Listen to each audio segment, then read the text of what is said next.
പരിശുദ്ധാത്മാവേ സഹായക, നിരന്തരമെന്നെ സഹായിക്കണേ. നിത്യവും കൂടെ വസിക്കുന്നോനേ, അഭിഷേകത്തിൻ അഗ്നി നിറച്ചിടണേ.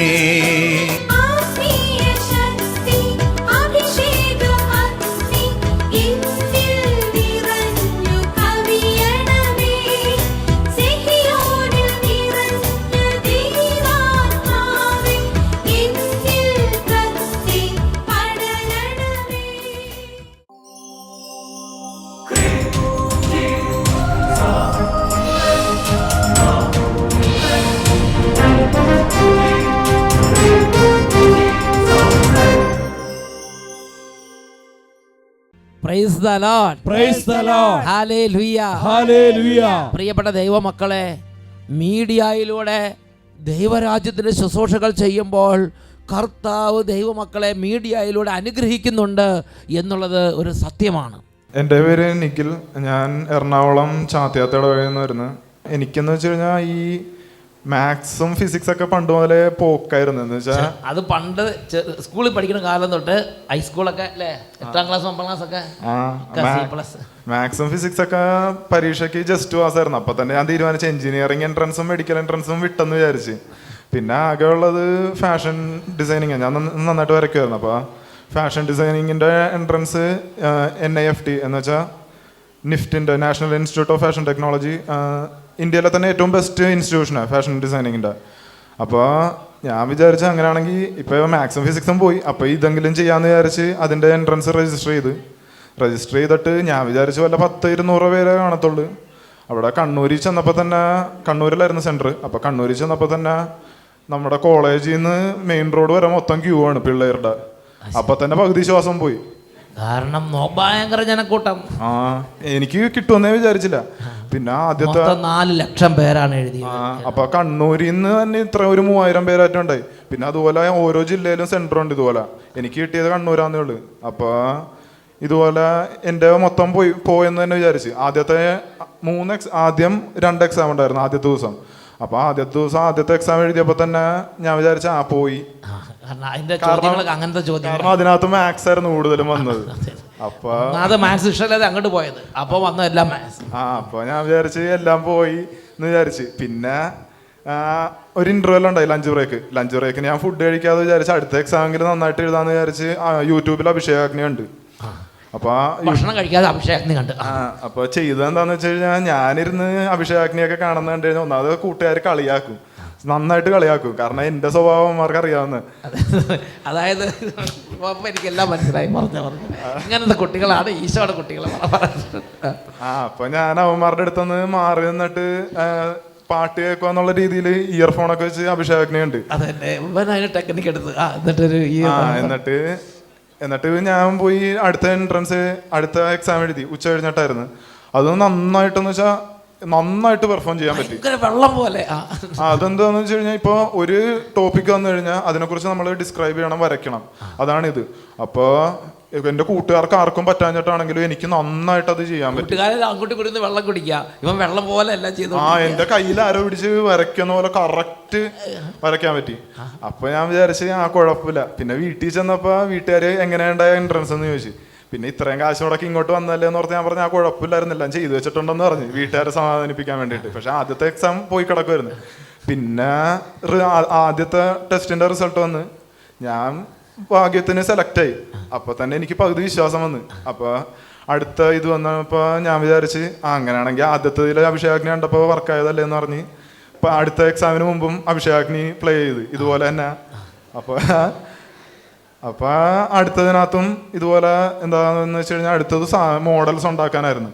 അപ്പോഴും ഇതുപോലെ തന്നെ എൻ്റെ മുമ്പിൽ ദൈവം കാണിച്ചു തരുമായിരുന്നു എന്തിന്റെ മോഡൽ ഉണ്ടാക്കണം എന്ന് വെച്ചാൽ. അവർ തരുന്ന 2-3 സാധനങ്ങളാണ്. ഇപ്പൊ പേപ്പർ, കാർഡ്ബോർഡ്, തുണി, അങ്ങനത്തെ ഇതൊക്കെ വെച്ച് അവർ പറയുന്ന സാധനം ഉണ്ടാക്കണം. അത് ഏറ്റവും നന്നായിട്ട് ഉണ്ടാക്കുന്നവരായിരിക്കും സെലക്ട് ചെയ്യുന്നത്. അപ്പൊ എനിക്ക് ആദ്യത്തിനകത്ത് കിട്ടിയത് കാരണം ഇതിനകത്തും വിശ്വാസം ഉണ്ടായി. അപ്പോൾ അഭിഷേകത്തിന് കണ്ടപ്പോൾ ശരിക്കും ഇതെല്ലാം ഈശോ ഇങ്ങനെ ഫ്രണ്ട് കാണിച്ചു കൊടുക്കണമെന്ന് തോന്നി. അപ്പോൾ അതേമാതിരി ഉണ്ടാക്കിയപ്പോൾ ബെസ്റ്റ് അല്ലേ. എന്നിട്ട് അതിന്റെ ചെയ്തു വെച്ച് അപ്പൊ ക്ലാസ്സിൽ ബാക്കിയുള്ളവരൊക്കെ ചെയ്യുന്നത് നോക്കി കാണുമല്ലോ. അപ്പൊ എന്നേലും നന്നായിട്ട് ചെയ്ത വേറെ ഈ പെണ്ണുങ്ങളൊക്കെ ഉണ്ടായിരുന്നു. പെണ്ണുങ്ങളൊക്കെ നന്നായിട്ട് ചെയ്യുന്ന കാരണം പെണ്ണുങ്ങളൊക്കെ നന്നായിട്ട് ചെയ്തു വെച്ചിട്ടുണ്ടായിരുന്നു എന്നേലും നന്നായിട്ട്. അപ്പൊ പിന്നെ കുറച്ച് കഴിഞ്ഞ് നോക്കിയപ്പോ അവരുടെ അത് പൊളിച്ചിട്ട് എന്നേലും മോശമായിട്ട് ചെയ്തു വെച്ച്. അപ്പൊ അങ്ങനെ എനിക്ക് ഭാഗ്യത്തിന് 6 റൗണ്ടും സെലക്ട് ആയി. അതായത് നന്നായി ചെയ്തു വെച്ചവരുണ്ടായിരുന്നു, അവരെന്ത് ചെയ്തു, അവരുടെ ബുദ്ധി ഈശോയുടെ വിറപ്പിച്ച്. അപ്പോൾ അവരെല്ലാം ചെയ്തെല്ലാം പൊളിച്ചിട്ട് പിന്നെ ചെയ്തു വെച്ച് ഇവരൊക്കെ ചെയ്തൊക്കെ മോശമാക്കി വെച്ചു. അപ്പൊ നോക്കിയപ്പോ ക്ലാസ്സിൽ കുറച്ചൊക്കെ നന്നായിട്ട് എനിക്ക് ചെയ്യാൻ പറ്റിയിട്ടുണ്ട്. അപ്പൊ അതുകൊണ്ട് തന്നെ കുറച്ച് ഇതുണ്ടായി. എന്നിട്ട് പിന്നെ ഞാൻ നെറ്റിൽ സെർച്ച് ചെയ്ത് വെറുതെ എത്ര പേര് എൻട്രൻസ് എഴുതിയിട്ടുണ്ടെന്ന് അറിയാം. കാരണം ആദ്യത്തെ 1800 പേർക്കേ സെലക്ഷൻ കിട്ടത്തുള്ളൂ. അപ്പോൾ നോക്കിയപ്പോൾ 4 ലക്ഷം പേര്. അപ്പോൾ പിന്നെയും കുറച്ചൊരു പ്രതീക്ഷ ഉണ്ടായി. പിന്നെ റിസൾട്ട് വന്നപ്പോൾ റിസൾട്ട് വരാറായപ്പോൾ ഡേറ്റ് അറിയാൻ പാടില്ല. പിന്നെ ഞാൻ വിചാരിച്ചൊരു 1700 റാങ്കൊക്കെ കിട്ടിയാലും സെലക്ട് ആവും. അപ്പോൾ പക്ഷേ ഏറ്റവും അവസാനം റിസൾട്ട് വന്നപ്പോൾ ഓൾ ഇന്ത്യ തലത്തിൽ ഈ 4 ലക്ഷം പേര് എഴുതിയതിൽ 46ാമത്തെ റാങ്ക്.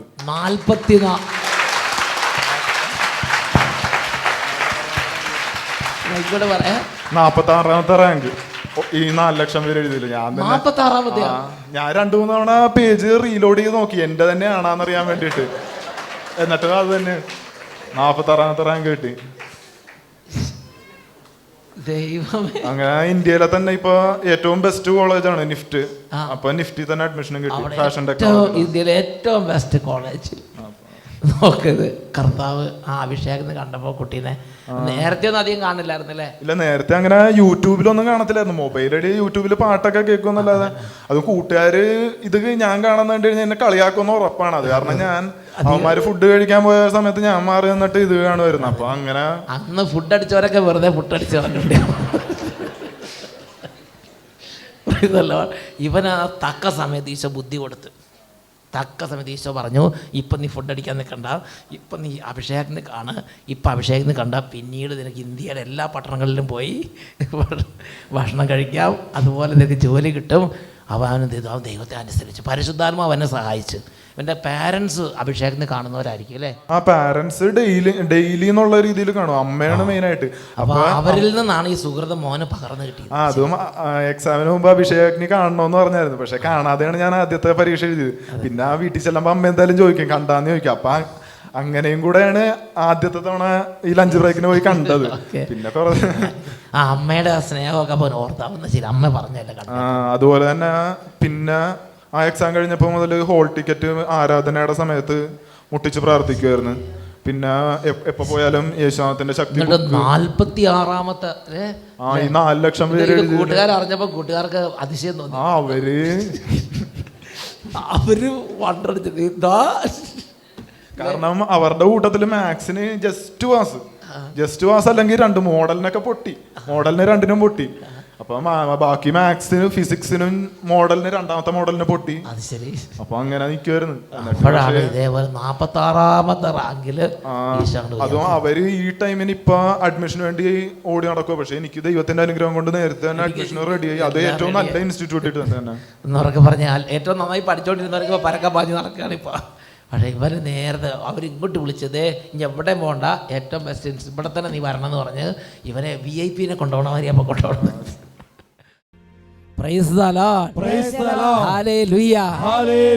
പ്രിയപ്പെട്ട ദൈവമക്കളെ, എഴുന്നേറ്റ് നിന്ന് ഈ നിമിഷങ്ങളിൽ നമുക്ക് പ്രാർത്ഥിക്കാം. പ്രാർത്ഥനയ്ക്ക് ശക്തിയുണ്ട്. ദൈവവചനം കേൾക്കുന്നതിന് വിലയുണ്ട്. ഈ സമയം തന്നെ ദൈവത്തിന് നമ്മൾ അനുഗ്രഹത്തിന് സമയമാക്കി മാറ്റാൻ പറ്റും. ഞാൻ നിങ്ങൾ ഹൃദയം തുറക്കുന്നുണ്ടോ? അത് പ്രസക്തമായൊരു കാര്യമാണ്. എല്ലാ മക്കളും വിശ്വാസം ഉണ്ടെങ്കിലും ഇല്ലെങ്കിലും ഇപ്പോൾ ഈ ടീമിനോട് ചേർന്ന്, ഈ കൂട്ടായ്മയോട് ചേർന്ന് മക്കളെ ഏറ്റുചൊല്ലി പ്രാർത്ഥിക്കുക. കർത്താവായ യേശുവേ, എൻ്റെ ഹൃദയത്തിലേക്ക് നിറയണമേ.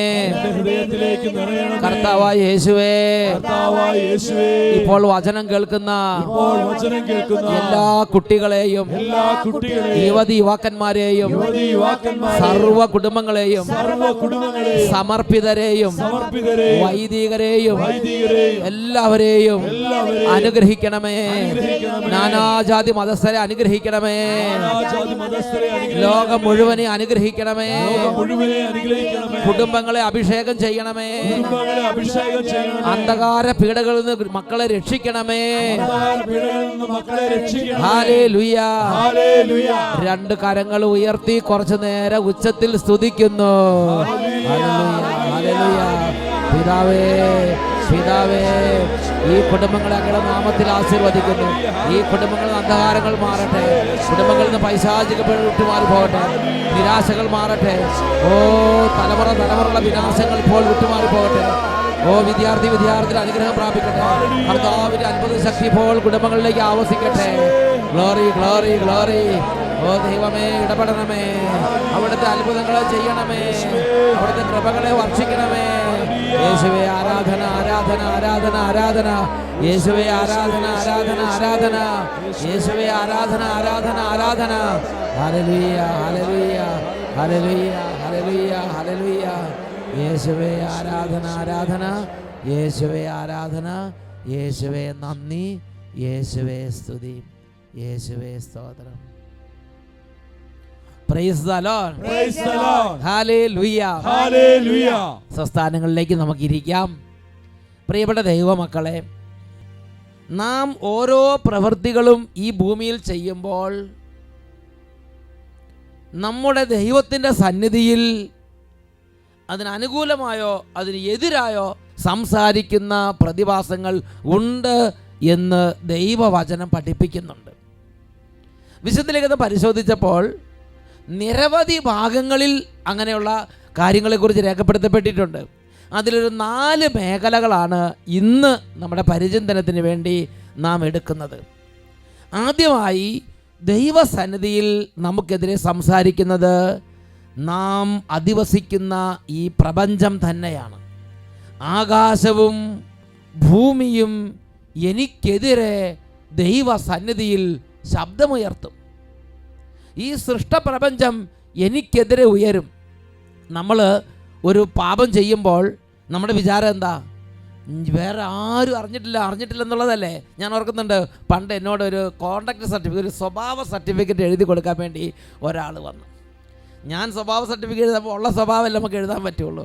ഞാനതെല്ലാം ഉള്ള സ്വഭാവങ്ങൾ എഴുതാൻ തുടങ്ങിയ സമയത്ത് അദ്ദേഹം പറഞ്ഞു, അച്ഛാ കുറച്ച് നന്നായിട്ടല്ല എഴുതി വെക്കാൻ പറഞ്ഞു. ഞാൻ പറഞ്ഞു, അങ്ങനെ നമുക്ക് ചെയ്യാൻ പറ്റില്ല, ഉള്ളതല്ലേ എഴുതാൻ പറ്റുള്ളൂ. പറഞ്ഞു, അച്ഛൻ നമ്മൾ മാത്രമല്ല അറിയുള്ളൂ, ഇത് വേറെ ആരും അറിയില്ല, അച്ഛൻ അങ്ങനെ എഴുതിയപ്പോൾ എനിക്ക് എൻ്റെ എല്ലാം ശരിയാവുമെന്ന് പറഞ്ഞു. പ്രിയപ്പെട്ട സഹോദരങ്ങളെ, അന്ന് എനിക്ക് ആ മകനോടൊരു അലിവ് തോന്നി. ഞാൻ എഴുതിയില്ലെന്ന് എനിക്കറിയില്ല, പക്ഷേ എന്തായാലും എനിക്ക് ആ കാര്യത്തെക്കുറിച്ച് ഒരു വലിയ ഉൾക്കാഴ്ച കർത്താവ് ആ നിമിഷങ്ങൾ തരികയുണ്ടായി.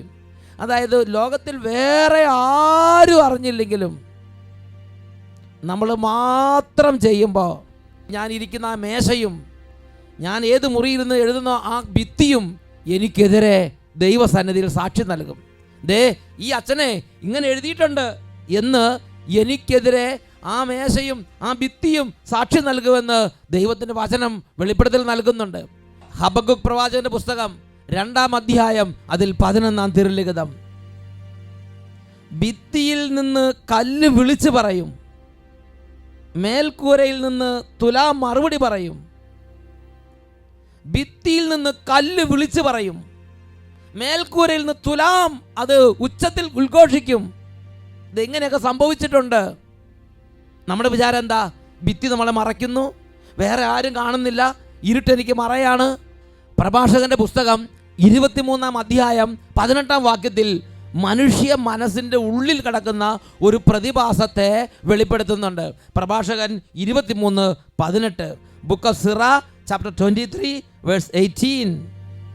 വിവാഹ ഉടമ്പടി ലംഘിക്കുന്നവൻ ആത്മഹത്യം ചെയ്യുന്നു. ആരാണ് എന്നെ കാണുക?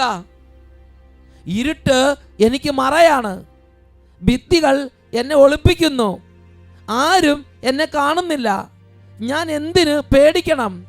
അത്യുന്നതൻ എൻ്റെ പാപങ്ങൾ പരിഗണിക്കുകയില്ല, മനുഷ്യനെ മാത്രമേ അവൻ ഭയപ്പെടുന്നുള്ളൂ. പ്രിയപ്പെട്ട ദൈവമക്കൾ, ഇത് ഒരുപാട് ദൈവമക്കളെ ഈ ഭൂമിയിൽ സാത്താൻ വഞ്ചിക്കുന്ന ഒരു ട്രെൻഡാണ്, ഒരു രീതിയാണ്. വേറെ ആരും അറിയുന്നില്ല.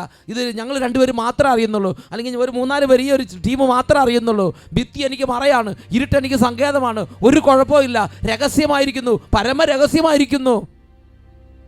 എന്നാൽ ജീവിക്കുന്ന ദൈവത്തിൻ്റെ വചനം പഠിപ്പിക്കുകയാണ്, ആ ഭിത്തി തന്നെ നിനക്കെതിരെ ഉച്ചസ്വരത്തിൽ ഇത് വിളിച്ച് പറയും. ആ പരിസരങ്ങൾ, ആ കോമ്പൗണ്ടും ആ പുരയിടവും നിനക്കെതിരെ ഉച്ചസ്വരത്തിൽ ദൈവസന്നിധി ഇത് വിളിച്ചു പറയും. ജോബിൻ്റെ പുസ്തകം 20-ാം അധ്യായം അതിൽ 27-ാം തിരുലിഖിതം, ആകാശം അവൻ്റെ അനീതികളെ വെളിപ്പെടുത്തും, ഭൂമി അവനെതിരെ ഉയരും. പ്രിയപ്പെട്ട ദൈവമക്കളെ, ദൈവവചനം ഇത് സത്യമായി ദൈവമക്കളെ പഠിപ്പിക്കുകയാണ്. ആകാശം അവൻ്റെ അനീതികളെ ഉച്ചത്തിൽ വിളിച്ചു പറയും. ഇന്ന കാര്യങ്ങളൊക്കെ സംഭവിച്ചിട്ടുണ്ട്, ഞാൻ അതിന് സാക്ഷിയാണ്. ഭൂമി അവനെതിരെ ഉച്ചത്തിൽ വിളിച്ചു പറയും, ഭിത്തിയും തുലാമും വിളിച്ചു പറയും, കല്ലും കട്ടയും എനിക്കെതിരെ സാക്ഷി നൽകും. പ്രിയപ്പെട്ട സഹോദരങ്ങളെ, ഇത് ഞാനും നിങ്ങൾ മനസ്സിലാക്കണം. എൻ്റെയും നിങ്ങളുടെയും ഓരോ സൽകൃത്യങ്ങൾക്കും ഓരോ ദുഷ്കൃത്യങ്ങൾക്കും ഈ ആകാശവും ഭൂമിയും ഈ സൃഷ്ടപ്രപഞ്ചവും സാക്ഷിയാണ്. അത് സത്യമായി ഉള്ളതുപോലെ ദൈവസന്നിധിയിൽ അത് വെളിപ്പെടുത്തും. ഉച്ചത്തിൽ പറയാം, ഹല്ലേലൂയ, ഹല്ലേലൂയ, ഹല്ലേലൂയ, ഹല്ലേലൂയ. നമുക്കെതിരെ ദൈവസന്നിധിയിൽ സംസാരിക്കുന്ന രണ്ടാമത്തെ കൂട്ടരാണ് നാം ചെയ്തു കൂട്ടിയിട്ടുള്ള അകൃത്യങ്ങൾ, നമ്മുടെ പാപങ്ങൾ നാം ചെയ്ത് തീരുന്ന ആ സെക്കൻഡ് മുതൽ നമുക്കെതിരെയുള്ള അതിശക്തനായ ഒരു അഡ്വക്കറ്റാണ്, നമുക്കെതിരെ വാദിക്കുന്ന അതിശക്തനായ ഒരു അഡ്വക്കറ്റാണ് നാം ചെയ്ത ഓരോ പാപങ്ങളും. അത് ദൈവസന്നിധിയിൽ, ഞാനും നിങ്ങളും ദൈവസന്നിധി നിൽക്കുമ്പോൾ ആ പാപങ്ങൾ എനിക്ക് നിങ്ങൾക്കും എതിരെ അത്യുച്ചത്തിൽ വാദം ആരംഭിക്കും. പ്രിയപ്പെട്ട സഹോദരങ്ങളെ, നമ്മൾ യേശുക്രിസ്തുവിൻ്റെ കുരിശ് മരണം വഴി യേശുക്രിസ്തു എനിക്ക് വേണ്ടി രക്തം ചിന്തി പാപം ഏറ്റെടുത്ത് കുരിശിൽ മരിച്ച കുരിശുമരണ യോഗ്യതയാലുള്ള സൗജന്യ പാപക്ഷമ, കുംഭസാരം വഴിയുള്ള പാപക്ഷമ മരിക്കുന്നതിന് മുമ്പ് ഞാൻ നിങ്ങൾ സ്വീകരിച്ചില്ലെങ്കിൽ, പാപമോചനം സ്വീകരിക്കാതെ മാരകപാപ അവസ്ഥയിൽ പാപമോചനം കിട്ടാതെ പോകുന്ന പാപങ്ങളെല്ലാം ദൈവസന്നിധിയിൽ എനിക്കും നിങ്ങൾക്കും എതിരെ ഉച്ചത്തിൽ വാദിക്കും. ജ്ഞാനത്തിൻ്റെ പുസ്തകത്തിൽ 4-ാം അധ്യായം 20-ാം തിരുലിഖിതം, book of Wisdom chapter 4 verse 20, തങ്ങളുടെ പാപങ്ങളുടെ കണക്കെടുക്കുമ്പോൾ അവർ ഭയചകിതരായി ഓടിയെത്തും. അപ്പോൾ അവരുടെ ദുഷ്കൃത്യങ്ങൾ അവരുടെ മുഖത്ത് തുറിച്ചു നോക്കി അവരെ കുറ്റപ്പെടുത്തും. Praise the Lord, praise the Lord. നമ്മുടെ ദുഷ്കൃത്യങ്ങൾ ദൈവത്തിന്റെ ന്യായപീഠത്തിൽ നിന്ന് നമുക്കെതിരെ നമ്മളെ നേരെ നോക്കി കുറ്റപ്പെടുത്തും, അക്യൂസ് ചെയ്യും, കണ്ടം ചെയ്യും. യാക്കോബിലെ ലേഖനം 5-ാം അധ്യായം 4-ാം തിരുലിഖിതം, അവിടെ നമ്മൾ വായിക്കുന്നത് എങ്ങനെയാണ്? നിങ്ങളുടെ നിലങ്ങളിൽ നിന്ന് വിളവ് ശേഖരിച്ച വേലക്കാർക്ക് കൊടുക്കാതെ പിടിച്ചു വെച്ച കൂലി ഇതാ നിലവിളിക്കുന്നു. കൊയ്ത്തുകാരുടെ നിലവിളി സൈന്യങ്ങളുടെ കർത്താവിൻ്റെ കർണപുടങ്ങളിൽ എത്തിയിരിക്കുന്നു. നാം ചെയ്ത പാപം ദൈവസന്നിധിയിൽ പ്രതികാരത്തിനായി നിലവിളിക്കുന്നു. നാം വേലക്കാർക്ക് കൊടുക്കാതെ പിടിച്ചു വെച്ച കൂലി ദൈവസന്നിധി നിലവിളിക്കുകയാണ്. പാപം നമുക്കെതിരെ ആക്രോശിക്കും, പാപം നമുക്കെതിരെ നിലവിളിക്കും, പാപം നമുക്കെതിരെ സാക്ഷ്യം നൽകും. യെശയ്യാ പ്രവചനം 59-ാം അധ്യായം 12-ാം തിരുലിഖിതം, book of Isaiah chapter 59 verse 12, ഞങ്ങളുടെ അതിക്രമങ്ങൾ അങ്ങയുടെ മുമ്പിൽ വർദ്ധിച്ചിരിക്കുന്നു, ഞങ്ങളുടെ പാപങ്ങൾ ഞങ്ങൾക്കെതിരെ സാക്ഷ്യം നൽകുന്നു. ഞങ്ങളുടെ പാപങ്ങൾ, ഞങ്ങളുടെ അതിക്രമങ്ങൾ, ഞങ്ങളുടെ ദുഷ്ടത, ഞങ്ങൾ മറ്റുള്ളവരെ വേദനിപ്പിച്ചത്, ഞങ്ങൾ ചെയ്തു കൂട്ടിയ ഓരോ തരത്തിലുള്ള അപവാദങ്ങൾ, പറഞ്ഞു കൂട്ടിയത്, ചെയ്തു കൂട്ടിയത്, വിചാരിച്ചു കൂട്ടിയത്, ഞങ്ങളുടെ പാപങ്ങൾ അങ്ങയുടെ സന്നിധിയിൽ ഞങ്ങൾക്കെതിരെ സംസാരിച്ചു കൊണ്ടിരിക്കുന്നു, ഞങ്ങൾക്കെതിരെ വാദിച്ചു കൊണ്ടിരിക്കുന്നു, ഞങ്ങൾക്കെതിരെ സാക്ഷ്യത്തിനായി എഴുന്നേൽക്കുന്നു. പ്രിയപ്പെട്ട ദൈവമക്കളെ, ദൈവവചനം തരുന്നൊരു മുന്നറിയിപ്പ് സമയത്തും കാലത്തും ഗൗരവത്തിലെടുത്താൽ അതിൻ്റെ ഗുണം നമുക്കുണ്ടാവും. Praise the Lord, praise the Lord, praise the Lord. Praise the Lord. കൂടെ കൂടെ ഗുണദോഷിക്കപ്പെട്ടിട്ടും മർക്കട മുഷ്ടി പിടിക്കുന്നവൻ രക്ഷപ്പെടാനാവാതെ നാശത്തിൽ ചെന്ന് നിവദിക്കുമെന്ന് തിരുവചനങ്ങൾ നമുക്ക് മുന്നറിയിപ്പ് തരുന്നു. വീണ്ടും നമുക്കെതിരെ ദൈവസന്നിധിയിൽ സംസാരിക്കുന്ന മറ്റൊരു കൂട്ടരാണ് നാം ആരെ വേദനിപ്പിക്കുന്നുവോ, നാം ആർക്കെതിരെ അതിക്രമം ചെയ്യുന്നുവോ അവരുടെ ദൂതന്മാർ, അവരുടെ കാവൽ ദൂത ഗണങ്ങൾ. മക്കളെ, ഓരോ മനുഷ്യർക്കും, ഓരോ സ്ഥാപനത്തിനും, ഓരോ ദേശത്തിനും, ഓരോ പ്രദേശങ്ങൾക്കും, രാജ്യങ്ങൾക്കും ദൂതഗണങ്ങളെ കർത്താവ് വിന്യസിച്ചിരിക്കുന്നു. എനിക്ക് കാവൽ ദൂതന്മാരുണ്ട്. കേട്ടുകൊണ്ടിരിക്കുന്ന നിങ്ങൾക്ക് ഓരോരുത്തർക്കും കർത്താവ് കാവൽ ദൂത ഗണങ്ങളെ നൽകിയിട്ടുണ്ട്.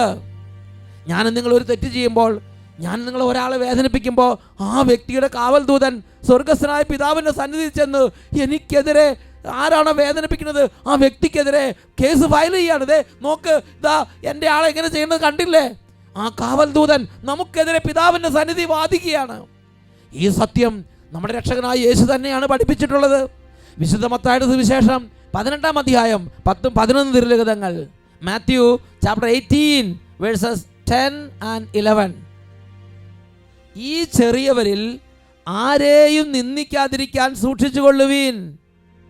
സ്വർഗത്തിൽ അവരുടെ ദൂതന്മാർ എൻ്റെ സ്വർഗസ്ഥനായ പിതാവിൻ്റെ മുഖം എപ്പോഴും ദർശിച്ചുകൊണ്ടിരിക്കുകയാണെന്ന് ഞാൻ നിങ്ങളോട് പറയുന്നു. ഈ ചെറിയവരിൽ ആരെയും നിന്ദിക്കാതിരിക്കാൻ സൂക്ഷിച്ചുകൊള്ളുവീൻ. സ്വർഗത്തിൽ അവരുടെ ദൂതന്മാർ എൻ്റെ സ്വർഗസ്ഥനായ പിതാവിൻ്റെ മുഖം എപ്പോഴും ദർശിച്ചു കൊണ്ടിരിക്കുകയാണ്. ഞാനൊരു ദ്രോഹം ചെയ്യുമ്പോൾ, ഞാനൊരു ദുഷിവാക്ക് പറയുമ്പോൾ, ഞാൻ വേദനിപ്പിക്കുമ്പോൾ ആ വ്യക്തിയുടെ കാവൽ ദൂതൻ സ്വർഗസ്ഥനായ പിതാവിൻ്റെ സന്നിധിയിൽ ചെന്ന് ആ വ്യക്തിക്ക് വേണ്ടി എനിക്കെതിരെ സാക്ഷി നൽകും. എനിക്കെതിരെ സംസാരിക്കും, എനിക്കെതിരെ പിതാവിൻ്റെ ശ്രദ്ധയെ വിളിക്കും. Praise the Lord. Praise the Lord. Hallelujah. Hallelujah. Hallelujah. Hallelujah. പ്രിയപ്പെട്ട ദൈവമക്കളെ, നാലാമത്തെ കൂട്ടർ, ദൈവസന്നിധിയിൽ നമുക്കെതിരെ സംസാരിക്കുന്ന നാലാമത്തെ കൂട്ടരാണ് സാത്താൻ അഥവാ പിശാച്. സക്കറിയ പ്രവചനത്തിൽ 3-ാം അധ്യായം 1-ാം വാക്യത്തിൽ പ്രധാന പുരോഹിതനായ ജോഷുവായ്ക്ക് ഈ ഒരു യാഥാർത്ഥ്യം വെളിപ്പെടുത്തി കൊടുക്കാൻ സ്വർഗസ്ഥനായ പിതാവ് തിരുവുള്ളമായി. സക്കറിയ 3-ാം അധ്യായം 1-ാം വാക്യം, ബുക്ക് ഓഫ് സക്കറായ ചാപ്റ്റർ 3 വേഴ്സ് 1. പ്രധാന പുരോഹിതനായ ജോഷുവ കർത്താവിൻ്റെ ദൂതൻ്റെ മുമ്പിൽ നിൽക്കുന്നതും സാത്താൻ അവനിൽ കുറ്റം ആരോപിക്കാൻ അവൻ്റെ വലതുഭാഗത്ത് നിൽക്കുന്നതും അവിടുന്ന് എനിക്ക് കാണിച്ചു തന്നു. എനിക്കും നിങ്ങൾക്കുമെതിരെ ഓരോ സെക്കൻഡിലും നമ്മുടെ ഓരോ പ്രവർത്തനങ്ങളിലുള്ള കുറ്റങ്ങൾ കണ്ടുപിടിച്ച് സ്വർഗസ്ഥനായ പിതാവിൻ്റെ മുമ്പിൽ എനിക്കും നിങ്ങൾക്കുമെതിരെ സദാ കുറ്റം ആരോപിച്ചുകൊണ്ട്, പഴി പറഞ്ഞുകൊണ്ട്, എന്നെ നിങ്ങളെ കുറ്റപ്പെടുത്തിക്കൊണ്ട് ഒരുവൻ നിൽപ്പുണ്ട്. അവൻ്റെ പേരാണ് സാത്താൻ അഥവാ പിശാച്. വെളിപാടിൻ്റെ പുസ്തകം 12-ാം അധ്യായം 9-10 തിരുലിഖിതങ്ങൾ, book of Revelation chapter 12 verses 9 and 10. ആ വലിയ സർപ്പം, സർവ്വലോകത്തെയും വഞ്ചിക്കുന്ന സാത്താൻ എന്നും പിശാചെന്നും വിളിക്കപ്പെടുന്ന ആ പുരാതന സർപ്പം ഭൂമിയിലേക്ക് വലിച്ചെറിയപ്പെട്ടു. അവനോടുകൂടെ അവൻ്റെ ദൂതന്മാരും. സ്വർഗത്തിലൊരു വലിയ സ്വരം വിളിച്ചു പറയുന്നത് ഞാൻ കേട്ടു, ഇപ്പോൾ നമ്മുടെ ദൈവത്തിൻ്റെ രക്ഷയും ശക്തിയും രാജ്യവും അവിടുത്തെ അഭിഷിക്തൻ്റെ അധികാരവും ആഗതമായിരിക്കുന്നു. എന്തെന്നാൽ നമ്മുടെ സഹോദരരെ ദുഷിക്കുകയും രാപകൽ ദൈവസമക്ഷം അവരെ പഴി പറയുകയും ചെയ്തിരുന്നവൻ വലിച്ചെറിയപ്പെട്ടു. യേശുവിൻ്റെ 2ാം വരവ് വരെ ദൈവസന്നിധിയിൽ പഴി പറയുകയും ദുഷിക്കുകയും ചെയ്തുകൊണ്ട് അവൻ നിലകൊള്ളുകയാണ്. Praise the Lord. Praise the Lord. Hallelujah. Hallelujah. പ്രിയപ്പെട്ട സഹോദരങ്ങളെ, നമ്മളൊരു ചെറിയ പാപം ചെയ്യുമ്പോൾ, അല്ലെങ്കിൽ എന്തു തന്നെ ആയിക്കോട്ടെ, നമ്മുടെ ഓരോ സെക്കൻഡിലും ഇങ്ങനെയുള്ള 4 കാര്യങ്ങൾ എനിക്കെതിരെ ദൈവസന്നിധിയിൽ വ്യാപരിക്കുന്നുണ്ട്. ഞാൻ ചെയ്യുന്ന പാപപ്രവൃത്തികൾ, ഈ ഭൂമിയും ആകാശവും, ഞാൻ ആരെ വേദനിപ്പിക്കുന്ന അവരുടെ ദൂതന്മാർ, സാത്താൻ അഥവാ പിശാച് എന്ന് വിളിക്കപ്പെടുന്ന പുരാതന സർപ്പം. ഈ നിമിഷങ്ങളിൽ നമുക്ക് എഴുന്നേറ്റ് നിൽക്കാം.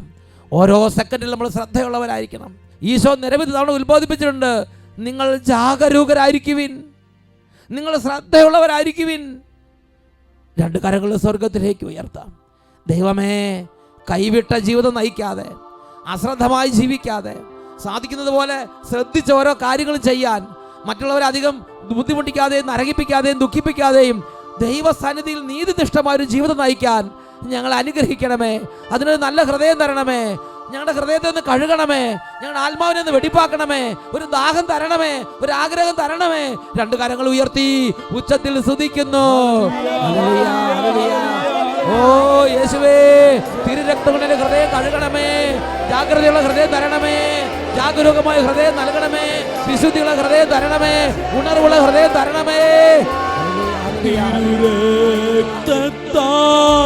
കഴുകണമേ നിത്യാത്മാവേ എൻ ഹൃദയം. പിതാവേ, തിരുരക്തത്താ കഴുകണമേ നിത്യാത്മാവേ എൻ ഹൃദയം. പുതിയൊരു ഹൃദയം നൽകണമേ. ദൈവത്തിനാലയമാകണമേ. പുതിയൊരു ഹൃദയം നൽകണമേ. രണ്ട് കരങ്ങൾ ഉയർത്തി അതിരം തുറന്ന് ഒരുമിച്ച് ഉറക്കെ പ്രാർത്ഥിക്കുന്നു. തിരുരക്തത്താ കഴുകണമേ നിത്യാത്മാവേ എൻ അതിരം തുറന്ന് ഉച്ചത്തിൽ ഉറക്കെ. തിരുരക്തത്താ കഴുകണമേ കഴുകണമേ. നിത്യാത്മാവേ എൻ ഹൃദയം.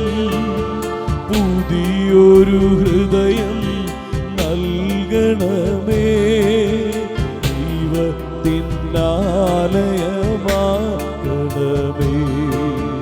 ദൈവത്തിനാലയമാകണമേ.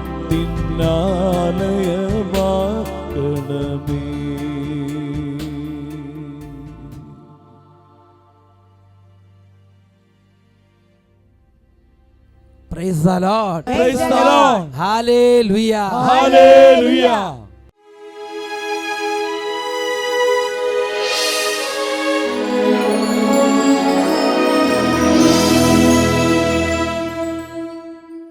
പ്രിയപ്പെട്ട ദൈവമക്കളെ, ഈ നിമിഷങ്ങളിൽ രണ്ട് കരങ്ങൾ ഉയർത്തി ഹൃദയത്തിൻ്റെ ഭാരം എന്താണോ അത് ഈശോയോട് പറയുക. യേശുവേ, എനിക്ക് കൂടുതൽ ശ്രദ്ധ തരണം, കൂടുതൽ നന്നായി സൂക്ഷിച്ച് ജീവിക്കാൻ എന്നെ അനുഗ്രഹിക്കണം. നല്ലൊരു ആത്മീയ ജ്ഞാനം എനിക്ക് വേണം. ദിവ്യജ്ഞാനം കൊണ്ട് എൻ്റെ മനസ്സിനെ നിറയ്ക്കണം. എന്തെല്ലാം നിങ്ങൾ ആഗ്രഹിക്കുന്നുണ്ട് അതെല്ലാം പറയുക. രോഗികൾ ഇപ്പോൾ കൈകൾ ഉയർത്തി പ്രാർത്ഥിക്കട്ടെ. ഇപ്പോൾ വലിയ അത്ഭുതങ്ങൾ യേശുവിൻ്റെ നാമത്തിൽ സംഭവിക്കുകയാണ്. ഉറക്കെ സ്തുതിക്കുന്നു. Hallelujah, hallelujah. യേശുവേ, ആരാധന, ആരാധന. യേശുവേ, ഹൃദയങ്ങളെ അറിയുന്നവനെ ഇപ്പോൾ സ്പർശിക്കണമേ. തകർന്ന കുടുംബങ്ങളെ ആശ്വസിപ്പിക്കണമേ. സൗഖ്യങ്ങളെ വിതരണമേ. ഇപ്പോൾ അനുഗ്രഹിക്കണമേ. Hallelujah, hallelujah. യേശുവേ, ആരാധന, ആരാധന. യേശുവേ,